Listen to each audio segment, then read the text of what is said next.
Hi, hello, welcome students. So நம்ம நேற்று JJ Thomson explain பார்த்தோம் இல்லைங்களா. ஸோ அதில் என்ன பார்த்தோம் அப்படின்னு பார்த்தீங்கன்னா ஸ்பெசிஃபிக் சார்ஜோட வேல்யூ கண்டுபிடிச்சோம். ஸ்பெசிஃபிக் சார்ஜ் E/m அந்த ரேஷியோட வேல்யூ 1.7 × 10⁻11 கூலும் பர் கேஜின்னு கண்டுபிடிச்சிட்டோம். ஓகேவா. ஸோ ஜேஜே தாம்சனுங்கிறது ஒரு ஆட்டம் இருக்குது, அந்த எலக்ட்ரான்ஸ் இருக்குது. ஸோ அந்த எலக்ட்ரான்ஸை வச்சு நம்ம எப்படி அந்த எலக்ட்ரானோட மூவ்மெண்ட் எல்லாம் கண்ட்ரோல் பண்ணுறோம், எலக்ட்ரிக் ஃபீல்ட் மேக்னெட்டிக் ஃபீல்ட் வச்சு இதெல்லாம் எக்ஸ்பிளைன் பார்த்தோம். இப்போ இன்றைக்கி நெக்ஸ்ட் என்ன பார்க்குறோம்னா, இப்போ நம்ம அந்த எலக்ட்ரான்ஸ் இருக்கு இல்லைங்களா, இப்போ வந்து என்ன குவான்டிட்டி எடுத்தாலும் சரி, ஃபார் எக்ஸாம்பிள் வந்துட்டு ஒரு ஸ்கேல் எடுக்கிறீங்கன்னா அதோட லென்த் என்ன. ஸோ இப்போ வந்து நம்ம கடைக்கு போகிறோம், கடைக்கு போய் ஏதாச்சும் ஒரு ஃப்ரூட்ஸ் வாங்குறோம் அப்படின்னா அது ஒரு கிலோ எவ்வளோ, 2 கிலோ எவ்வளோ, ஒரு மேக்னிட்யூட் இருக்கும் இல்லைங்களா. அதே மாதிரி எலக்ட்ரான்ஸ். ஸோ இப்போ எலக்ட்ரானோட சார்ஜ் என்ன, அதோட மேக்னிட்யூட் என்ன. அப்போ அதோட சார்ஜ் அப்படிங்கிற ஒரு வேல்யூ வந்து யார் கண்டுபிடிச்சான்னு பார்த்தீங்கன்னா ஃபஸ்ட்டு மில்லிகன்ஸ் அப்படிங்கிறது தான். மில்லிகன்ஸ் ஆயில் ட்ராப் எக்ஸ்பெரிமெண்ட் அதை வச்சு கண்டுபிடிச்சிருக்காங்க சரிங்களா. இப்போ அந்த சார்ஜோட வேல்யூ தான் நம்ம இப்போ எப்படி டிரைவ் பண்ணியிருக்காங்க, அந்த எக்ஸ்பெரிமெண்ட்டில் என்னென்ன சொல்லியிருக்காங்க. ஸோ அந்த எக்ஸ்பெரிமெண்ட் செட்டப் இதெல்லாமே பார்க்க போகிறோம். ஸோ இன்றைக்கி பார்க்க போகிற டாபிக் பார்த்தீங்கன்னா Millikan's oil drop experiment. So இதான் இன்றைக்கி பார்க்க போகிறோம் சரிங்களா. இப்போ இதில் மெயினாக என்னென்னா, இப்போ நான் சொன்ன மாதிரி பாருங்கள், it's use to determine charge of an electron. So இப்போ இந்த சார்ஜ் எலக்ட்ரானோட சார்ஜ் வேல்யூ என்ன அப்படிங்கிறத இதில் கண்டுபிடிக்க போகிறோம் சரிங்களா. Okay fine. ஸோ இப்போ இதை ஃபார் எக்ஸாம்பிள் இங்கே பாருங்கள், இது வந்து நம்ம லைக் எலக்ட்ரான்ஸ் வந்து ட்ராவல் ஆகிட்டு இருக்கு இல்லையா. ஸோ இப்போ இந்த எலக்ட்ரான்ஸ் ட்ராவல் ஆகாமல் ஆட்டம்ஸ், இந்த ஆட்டம்ஸ்க்குள்ள எலக்ட்ரான்ஸ் இருக்கும். இந்த எலக்ட்ரான்ஸ்க்கு ஒரு சார்ஜ் இருக்குங்கிறாங்க. ஸோ அந்த சார்ஜோட வேல்யூ என்ன சொல்கிறாருன்னா 1.6 × 10⁻−19 கூலும்ஸ் சொல்லியிருக்காரு. இப்போ எலக்ட்ரான் எப்பயுமே நமக்கு நெகட்டிவ் சார்ஜ் பார்ட்டிகல் சரியா. ஸோ அதனால் -1.6 × 10⁻−19 கூலும் இருக்குது. இது ஒரு எக்ஸ்பெரிமெண்ட் செட்டப், அதெல்லாம் என்னென்னு நெக்ஸ்ட் ஸ்லைடில் நம்ம பார்ப்போம் ஓகேங்களா. சரி, இப்போ இதை பாருங்கள். ஸோ இதுதான் நம்மளுக்கு ஆக்சுவலி செட்டப். இந்த செட்டப்பில் தான் நம்ம வந்து ஃபுல்லாக படிக்க போகிறோம் சரிங்களா. இப்போ இதில் பார்த்தீங்கன்னா இந்த செட்டப்பில் என்னென்ன இருக்குன்னு பார்த்தீங்கன்னா, ஸோ ஃபஸ்ட்டு 2 பிளேட்ஸ் இருக்குது ஓகேங்களா. இந்த 2 பிளேட்ஸ் என்ன பண்ணணும்னா, 2 பிளேட்ஸ் ஹை வோல்டேஜில் ஒரு பொட்டன்ஷியல் டிஃபரன்ஸ் கனெக்ட் பண்ணி வச்சுருவீங்க. 10 kV பொட்டன்ஷியல் டிஃபரன்ஸ் வரைக்கும் இருக்கும் இதில் சரிங்களா. இப்போ என்ன பண்ணலாம்னா, இப்போ ஆட்டோமேட்டிக்காக நீங்கள் ஒரு பொட்டன்ஷியல் டிஃபரன்ஸ் கொடுக்குறீங்கன்னு வச்சுக்கோங்க, என்ன ஆகும், இந்த டிஃப்ளெக்டிங் பிளேட்ஸ் வந்து எலக்ட்ரிக் ஃபீல்டை வந்து எஜெக்ட் பண்ணும் இல்லையா. அப்போ இந்த எலக்ட்ரிக் ஃபீல்டு வந்து எங்கேருந்து எங்கே மூவ் ஆகும், பாசிட்டிவ்லேருந்து நெகட்டிவ் வரைக்கும் இப்படி மூவ் ஆகிட்டு இருக்கும் எலக்ட்ரிக் ஃபீல்ட் சரிங்களா. இதான் போன எக்ஸ்பெரிமெண்ட்ல ஜேஜே தாம்சன் பார்த்தோம் நம்ம ஓகேவா. சரி, இப்போது இங்கே வந்து ஒரு பிளேட் இருக்குது, இங்கே வந்து ஒரு பிளேட் இருக்குது. லெட்ஸ் டேக் இது வந்து பாசிட்டிவ்னு எடுத்துக்கலாம், இதை நெகட்டிவ்னு எடுத்துக்கலாம் சரிங்களா. அப்போ என்ன ஆகும், எப்பயுமே நம்மளுக்கு பாசிட்டிவ்லேருந்து நெகட்டிவ் தான் எலக்ட்ரிக் ஃபீல்டு வந்து மூவ் ஆகிட்டு வரும் கரெக்டாக இல்லையா. சரி, இப்போ இந்த எக்ஸ்பெரிமெண்ட் செட்டப் வந்து இந்த மாதிரி இருக்கும். இது வந்து ஃபுல்லாக கம்ப்ளீட்டாக இந்த ஒரு கண்டெய்னர், கிளாஸ் கண்டெய்னரால் சீராக இருக்குன்னு சொல்லி சொல்லுவாங்க சரிங்களா. இப்போ இங்கே பாருங்கள், இதில் வந்து என்னென்ன இருக்குது நம்மளுக்கு. ஸோ ஃபஸ்ட்டு ஒரு அட்டாமைசர் அப்படின்னா என்னென்னா, ஒரு high viscous liquid, like high viscosity என்னன்னு தெரியல உங்களுக்கு. விஸ்காசிட்டி என்ன, டென்சிட்டி அதிகமாக இருக்கிற ஒரு லிக்விட். ஃபார் எக்ஸாம்பிள் இப்போ தண்ணி எடுத்துக்கோங்க, தண்ணி இப்போ ஊற்றுறீங்கன்னா ஃபாஸ்ட்டாக போர் ஆகும் கரெக்டாக இல்லையா.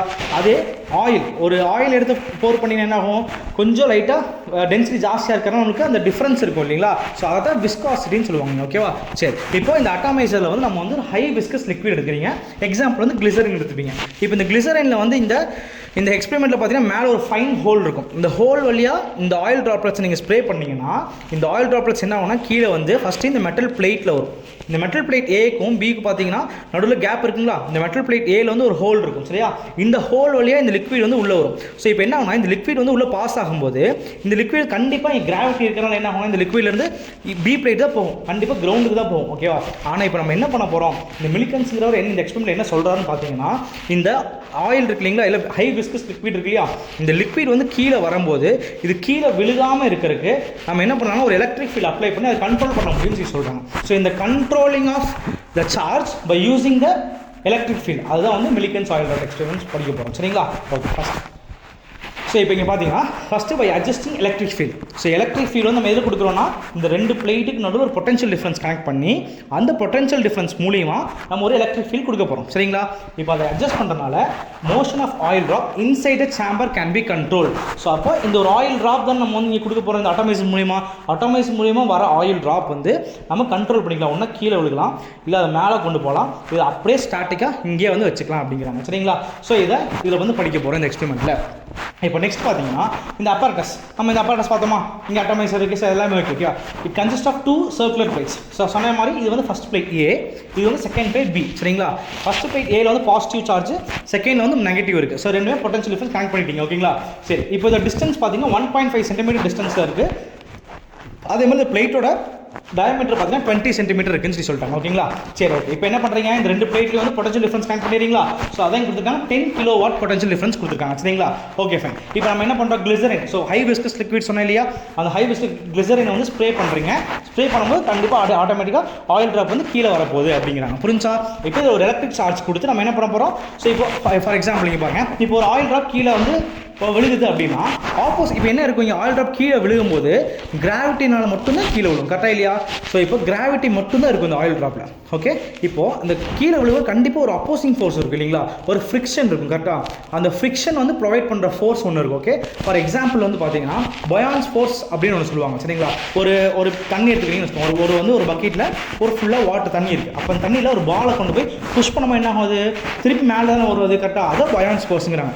நம்ம கொடுக்குற ஒரு ஃபோர்ஸுக்கு அப்போசிவாக ஒரு ஃபோர்ஸ் ரியாக்ட் ஆகிறதா பயான்ஸ் ஃபோர்ஸ். அப்போ என்ன ஆகுனா, இந்த லிக்விட் ட்ராப்லெட் வந்து நம்ம இப்படி போர் பண்ணும்போது இந்த லிக்விட் ட்ராப்லெட் கீழே வந்துருக்கும். கீழே வரப்போய் ஒரு ஏர் ஃபோர்ஸ் வந்து ஏர் ட்ராக் ஃபோர்ஸ் வந்து ஆப்போசிட்டில் ஆக்ட் ஆகும். அப்போ அது என்ன பண்ணுன்னா ஆப்போசிட் வந்து கிராவிடேஷன் ஃபோர்ஸாக இருக்குங்கிறாங்க, சரிங்களா? ஸோ அப்போ என்ன நடக்கும் இங்கே? ஸோ இங்கே பாருங்கள், fine oil a few oil drops in the chamber can acquire electric charge because of the friction. அப்போ இந்த ஆப்போசிட்டில் ஏர் வரனால இந்த ஆயில் ட்ராப் என்ன ஆகுனா ஒரு நெகட்டிவ் சார்ஜ் வந்து கிரியேட் ஆகும்னு சொல்கிறாங்க, சரிங்களா? இப்போ ஆயில் ட்ராப் என்ன ஆயிரும், நெகட்டிவ் சார்ஜாக மாறிடுங்கிறாங்க, சரிங்களா? இப்போ நெக்ஸ்ட் பார்த்தீங்கன்னா, ஸோ இப்போ இந்த ஃபுல்லாக இந்த சாம்பர் இருக்குங்களா, இந்த சாம்பர் வந்து ஒரு லைட் ரேஸ் கொடுத்தீங்கன்னு வச்சுக்கோங்களேன். லைட் ரேஸ் என்ன நமக்கு இந்த ஆயில் ட்ராப் விழுகிறது விசிபிளாக தெரியும்னு சொல்லி சொல்கிறாங்க. ஸோ இப்போ நெக்ஸ்ட் லைட் பார்க்கும்போது இப்போ இங்கே என்னென்ன ஃபோர்ஸ் ஆக்ட் ஆகுதுன்னு பார்ப்போம். ஃபஸ்ட் வந்து பார்த்தீங்கன்னா இது ஒரு ஆயில் ட்ராப், ஓகேவா? இந்த ஆயில் ட்ராப்பில் பார்த்தீங்கன்னா சார்ஜ் வந்து Qன்னு எடுத்துக்கலாம், ஓகேவா? ஸோ இப்போ என்ன ஃபோர்ஸ் ஆக்ட் ஆகும், ஆட்டோமேட்டிக்காக கீழே வரது வந்து ஒரு கிராவிடேஷன் ஃபோர்ஸ், கரெக்டாக இல்லையா? ஸோ ஃபஸ்ட்டு கீழே வரது ஒரு கிராவிடேஷன் ஃபோர்ஸ். அதுக்கப்புறம் என்ன சொன்னால், இப்போ லிக்விட் வந்து கீழே வந்துட்டு இருக்கு, அது கிராவிடேஷன் ஃபோர்ஸ். ஆப்போசிட் ஆக்ட் ஆகிறது ஏர் ட்ராக் ஃபோர்ஸ்னு சொன்னோமா, அதை பயான்ஸ் ஃபோர்ஸ்னு எடுத்துக்கலாமா? ஸோ அப்போ இந்த FB அப்படிங்கிறத இங்கே வந்து என்னன்னா பயான்ஸ் ஃபோர்ஸ் அப்படிங்கிறாங்க, சரிங்களா? அதுக்கப்புறம் விஸ்காசிட்டி என்ன சொன்னால் டென்சிட்டி.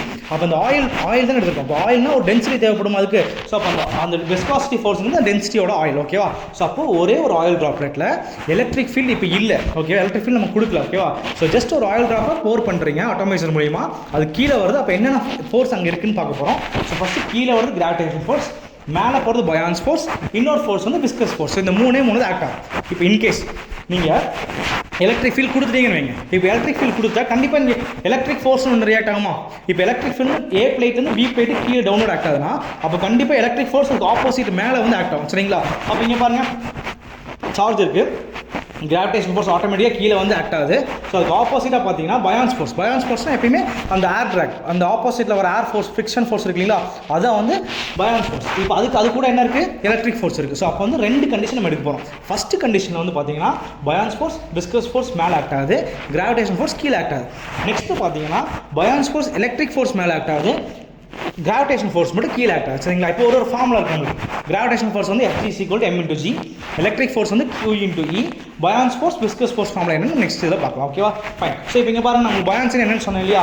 இப்போ ஃபார் எக்ஸாம்பிள் ஒரு தண்ணி எடுத்துக்கிறீங்கன்னா ஃப்ளோட் ஆகிற ஒரு பால் இருக்குது, அதை வந்து புஷ் பண்ணும்போது என்ன ஆகும், பயான்ஸ் ஃபோர்ஸ். இது ஆட்டோமேட்டிக்காக இந்த பால் வெளியே வரதை ட்ரை பண்ணும், அது பேர் தான் பயான்ஸ் ஃபோர்ஸ்னு சொல்லி சொல்கிறாங்க, சரிங்களா?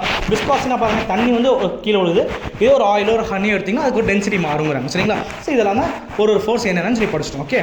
ஃபஸ்ட் இப்போ determination of radius of droplet. இப்போ இந்த ட்ராப்லெட் கீழே வருது, இது இந்த ஆயில் ட்ராப்லெட் கீழே வருது, அதோட ரேடியஸ் என்னன்னு கண்டுபிடிக்க போகிறோம், சரிங்களா?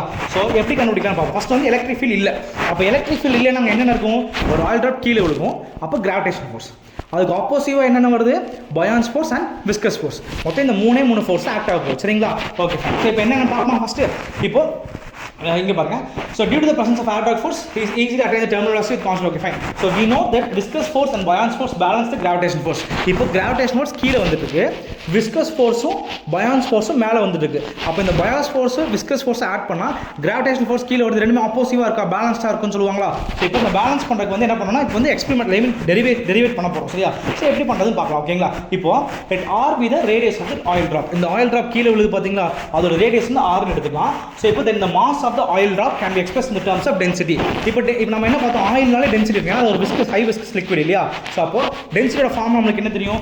So density is equal to mass by volume நம்மளுக்கு ஃபார்முலா தெரியும், கரெக்டாக இல்லையா? இப்போ வந்து ஆயில் ட்ராப் நம்ம ஸ்பெரிக்கலாக இருக்குன்னு தான் நம்ம வந்து கன்சிடர் பண்ணிருக்கோம் இல்லைங்களா? அப்போ வால்யூம் ஆஃப் ஸ்பியர் என்ன சொல்லலாம், 4/3 πr3, கரெக்டாக இல்லைங்களா? ஸோ அப்போ m இஸ் ஈக்குவல் டு நம்ம மாஸ் கண்டுபிடிக்க போகிறோம், இந்த v இந்த செட் கொண்டு போய்க்கோங்க. அப்போ என்ன ஆகும், ரோ இன்டூ வின்னு எடுத்துக்கோம். இந்த ரோ டென்சிட்டி, v வந்து வால்யூம். ஸோ அப்போ mass is equal to rho into volume என்னது 4/3 πr3, ஓகேவா? ஸோ இப்போ mass is equal rho into 4/3 πr3 நம்ம எழுதியாச்சு, ஓகே கிளியர்? ஓகே, இப்போ மாஸ் ஆஃப் ஆயில் ட்ராப்லெட் நம்மளுக்கு கிடச்சிச்சு, கிளியருங்களா? இப்போ அடுத்தது நம்மளுக்கு என்ன தெரியும், கிராவிடேஷன் ஃபோர்ஸ் ஆக்ட் ஆகுது, F ஈக்குவல் டு mgன்னு தெரியுமா நம்மளுக்கு? அப்போ இந்த F ஈக்குவல் டு mக்கு பதிலாக நம்ம கண்டுபிடிச்ச வேல்யூ நீ சப்ஸ்டியூட் பண்ணிடலாம். அப்போ ரோ இன்டூ 4/3 πr3 இன்டூ ஜின்னு சப்ஸ்டியூட் பண்ணிட்டோம். இப்போ நம்மளுக்கு என்ன ஆச்சு, FGங்கிற வேல்யூ கிடச்சிருச்சு. இப்போ நெக்ஸ்ட் பார்த்தீங்கன்னா sigma by the density of air. இப்போ நம்மளுக்கு என்ன ஆயில் ட்ராப் விழுகுது, அப்போ ஆயில் ட்ராப்ல ஒரு ஃபோர்ஸ் ஆக்ட் ஆகுது, கிராவிடேஷன் ஃபோர்ஸ். ஓகேவா? அதுக்கு ஆப்போசிட்டாக என்ன ஃபோர்ஸ் ஆக்ட் ஆகணும், பயான்ஸ் ஃபோர்ஸ் ஆக்ட் ஆகும்னு சொன்னேன் இல்லைங்களா, ஏர் ட்ராப் மூலியமா. அப்போ இந்த பயான்ஸ் ஃபோர்ஸ் எப்படி எழுதானா சிக்மா இன்டூ அகெயின் இங்கே ஏதாவது 4/3 πr கியூப் என்னென்னு படிச்சோமோ வால்யூம் படிச்சோம் இல்லைங்களா. ஸோ அப்போ இன்டூ ஜின்னு எழுத போகிறோம். ஓகேவா? ஸோ இப்போ நம்ம பயான்ஸ் ஃபோர்ஸ் கிடச்சிருச்சு. நெக்ஸ்ட் அதே மாதிரி கிராவிடேஷன் ஃபோர்ஸ் கிடச்சிருச்சு. இப்போ என்ன பண்ண போகிறோம், நம்ம ஃபஸ்ட் எடுத்தோன்னா அந்த ஆயில் ட்ராப்லெட் இதில் பார்த்தீங்கன்னா ரேடிகிராம் டயக்ராமில் பார்க்கும்போது நம்மளுக்கு என்ன ஒரு ட்ராப்லெட் கீழே விழுகும்போது கீழே கிராவிடேஷன் ஃபோர்ஸ், மேலே பயான்ஸ் அண்ட் விஸ்கஸ் ஃபோர்ஸ் இருந்துச்சு இல்லைங்களா. அது பாருங்க, இங்கே பாருங்க, கீழே மட்டும் gravitation force equal to buoyance and viscous force. ஏன்னா நம்ம என்ன சொன்னோம், இது ரெண்டும் பேலன்ஸ் ஆகுதுன்னு சொல்லி சொன்னோம் இல்லையா. கீழே போகிறதும் மேலே வரது பேலன்ஸ் ஆகுது, அது ஸ்டாட்டிக்காக நிற்கும் கரெக்டாக இல்லைங்களா. ஸோ இப்போ எஃப்ஜி முன்னாடி கண்டுபிடிச்ச வேலை என்னது, rho into 4/3 πr cube into G equal to FB. பிங்கிறது பயான்ஸ் ஃபோர்ஸ் இல்லைங்களா. Buoyance force sigma into 4/3 πr cube into G. இப்போ விஸ்கஸ் ஃபோர்ஸ் அப்படிங்கிறது என்ன, ஸ்டோக்ஸ்லா. ஸ்டோக்ஸ்ங்கிற என்ன பண்ணால் விஸ்கசிட்டி பேஸ் பண்ணி ஒரு ஃபார்முலா கொடுத்துருக்காரு. அந்த formula 6πr v into eta அப்படின்னு சொல்லி சொல்கிறாங்க சரிங்களா. இப்போ இதை பேலன்ஸ் பண்ணி நம்ம ஒரு ஃபார்முலா கிரியேட் பண்ணிட்டோம் இங்கே. இப்போ நம்ம என்ன பண்ண போகிறோம் அடுத்தது பார்த்தீங்கன்னா, ஸோ இந்த 4/3 πr கியூப் இங்கே இருக்குது, இந்த டேர்ம்லேயும் 4/3 πr கியூப் இருக்குது. இந்த ஹோல் டேர்ம் இந்த சைடு கொண்டு வந்துட்டீங்கன்னா 4/3 πr கியூப் மட்டும் காமன் எடுக்கும்போது இந்த rho g minus sigma g மட்டும் இருக்கு இல்லைங்களா. அதான் ரோ மைனஸ் சிக்மா இன்டூ ஜின்னு எழுதிக்கிறோம். புரிஞ்சா? இப்போ இங்கே வந்து 6πr v ஈட்டா. ஸோ இந்த எல்லா வேல்யூஸும் இங்கே இருக்குது. ஓகேங்களா? இப்போ என்ன பண்ணலாம், இந்த 4ஐயும் இந்த 6ஐயும் கேன்சல் பண்ண முடியுமா 2 டேபிள்ஸில். இதை கேன்சல் பண்ண நேரம் இந்த 2 ஆயிடும் சரிங்களா. இதை கேன்சல் பண்ணும்போது இதே நேரம் 3 ஆயிடும். ஸோ அப்போது 4/3 வந்து 2/3 மாறிடும். πr³ into rho minus sigma into g equal to இந்த 6 கேன்சல் ஆயிடுச்சா. அப்போ என்ன 3 வந்துருச்சு இல்லையா. ஸோ 3πr v இன்டூ ஈட்டான்னு மாறிடுது.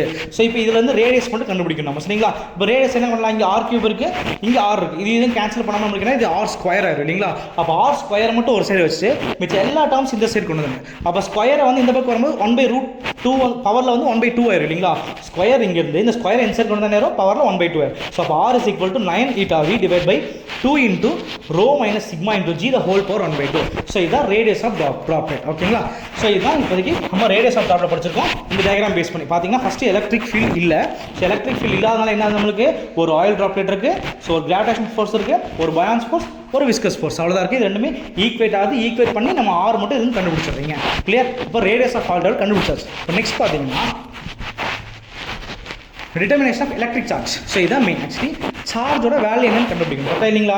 சொன்னால் எலக்ட்ரிக் ஃபீல்டு நம்ம ஆன் பண்ண போகிறோம் சரிங்களா. இப்போ சர்க்யூட்டில் எலக்ட்ரிக் ஃபீல்டு நீங்கள் ஆன் பண்ணுறீங்கன்னா ஆயில் ட்ராப்லெட் கீழே வருமா, கீழே வரும்போது கிராவிடேஷன் ஃபோர்ஸ் கீழே ஆக்ட் ஆகும், மேலே பார்த்தீங்கன்னா பயான்ஸ் ஃபோர்ஸ் ஆக்ட் ஆகும், அது கூடவே பார்த்தீங்கன்னா எலக்ட்ரிக் ஃபோர்ஸும் ஆக்ட் ஆகும். இப்போ மொத்தம் 3 ஃபோர்ஸ் இங்கே ஆக்ட் ஆகுது கரெக்டாக. இப்போ நம்ம பேலன்ஸ் பண்ணுறதுக்கு என்ன பண்ணுவோம், upward force equal to downward force கரெக்டாக இல்லையா. ஸோ இப்போ இங்கே அப்வர்ட் ஃபோர்ஸ் என்னென்ன, எலக்ட்ரிக் ஃபோர்ஸும் பயான்ஸ் ஃபோர்ஸும், டவுன்வர்ட் ஃபோர்ஸ் என்னது, கிராவிடேஷன் ஃபோர்ஸ். ஸோ அப்போ பார்க்கும்போது நம்மளுக்கு இங்கே upward force buoyance force, upward force electric force, downward மட்டும் gravitational force கரெக்டா இல்லையா. ஸோ இப்போ நமக்கு எல்லா ஃபார்முலாஸும் தெரியும் ஆல்ரெடி. ஸோ எலக்ட்ரிக் ஃபோர்ஸோட formula Q into E, buoyance ஃபோர்ஸோட ஃபார்முலா வந்து 4/3 πr³ into sigma G, gravitation ஃபோர்ஸோட ஃபார்முலா வந்து 4/3 πr³ into rho G. So இப்போ நம்ம சிம்பிளை பண்ணுறதுக்கு இந்த டேர்மை ஹோல் டேர்ம் இன்செர்ட் கொண்டு வந்து, அப்போ 4/3 πr³ ஜி காமனாக இருக்கிறனால ஸோ 4/3 πr³ ஜியை வந்து வெளியே எடுத்தீங்கன்னா ஸோ ரோ மைனஸ் சிக்மா நீங்கள் கிடச்சிரும். ஸோ இப்போ Q மட்டும் தான் நம்மளுக்கு தேவை இல்லைங்களா. அப்போ இ இந்த செட் கொண்டு வந்துடலாமா. இப்போ 4/3 இ πr³ ரோ மைனஸ் சிக்மா ஜின்னு வந்துடும். ஓகேவா. இப்போ நம்மளுக்கு என்ன Q வேல்யூ தேவை, நம்ம இந்த ஆறுங்கிறது வந்து ப்ரீவியஸ் ஸ்லைடில் கண்டுபிடிச்சிருக்கோம் இல்லைங்களா. ப்ரீவியஸ் ஸ்லைடில் என்ன கண்டுபிடிச்சிருக்கோம், 9 eta v divided by 2 into rho minus sigma g the whole power 1/2. So அப்போ அந்த வேல்யூவை நெக்ஸ்ட் இந்த ஸ்லைடில் ஆருக்கு பதில் சப்ஸ்டியூட் பண்ணிங்கன்னா நம்மளுக்கு Q is equal to 18π/e into eta cube v cube by 2 into rho minus sigma g the whole power 1/2 Q value கிடைக்கும் சரிங்களா. இப்போ இந்த Q வேல்யூ நம்மளுக்கு கிடைச்சிச்சு இல்லைங்களா. இப்போ இந்த Q வேல்யூல ஈட்டாவோட வேல்யூ, வியோட வேல்யூ, ரோவோட வேல்யூ, சிக்மா வேல்யூ எல்லா கான்ஸ்டன்ட் வேல்யூ சப்ஸ்டியூட் பண்ணும்போது நம்மளுக்கு சார்ஜோட வேல்யூ பார்த்தீங்கன்னா -1.6 அந்த இன்டூ 10⁻⁻19 கூலுங்கிற வேல்யூ கிடைச்சிடும். ஒரு நிமிஷம் தான்.